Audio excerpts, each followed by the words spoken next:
James B. Duke is reported to have requested that I want a towering church amidst the trees. The chapel was constructed between 1930 and 1932. The architect of record is the office of Horace Trumbauer. The more important thing in my mind is the actual designer, the actual architect from where this beautiful building originated, and that was Julian Abel. He was the first black architect graduating from the University of Pennsylvania. He studied in Europe and then was one of the members of Horace Trumbauer's architectural office and later became one of the principals. Duke Chapel is an English Gothic styled chapel.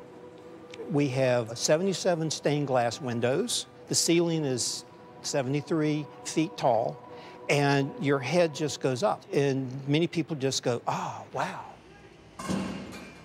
The timeline for the chapel restoration was set very definite, so we had exactly a year to do all of the work. The main part of the restoration was the limestone ceiling. What needed to occur was the upper third of all of the mortar joints between the limestone ribs that form the vaulting had to be removed. We replaced the original lead-coated copper roof in the same style and manner that it was. During the restoration, we decided to have all 7 stained glass windows that are in the chancel area where the choir sits restored. The woodwork had needed restoring for a number of years as well. It needed a deep cleaning, a couple of repairs were required, and then a moisturizing, if you will, to the wood so that it looked alive again. The idea of the restoration is that it would be restored to its original beauty, which it is. But for the people that use this space for worship, as I've told people, it is the great towering church, it's James B. Duke, but it's also this great loving church. There's something about this space that enhances, lifts one to gaze to a deeper and a higher reality.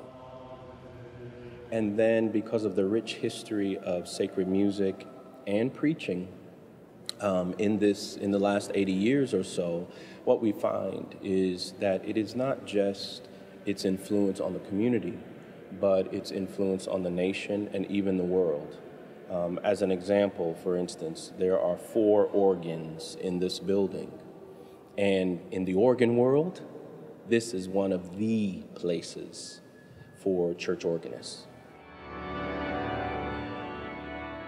I've been the curator of organs at Duke for 14 years now, and there are very few places that are like Duke University Chapel in that there are 4 instruments under one roof that are so very, very different, from the Renaissance to the Baroque to an American orchestral instrument.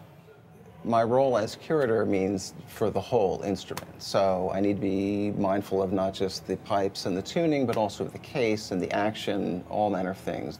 But to work on these instruments that are some of the finest instruments in the country and perhaps in the world, and to have such fine musicians who play them, it's a real treat.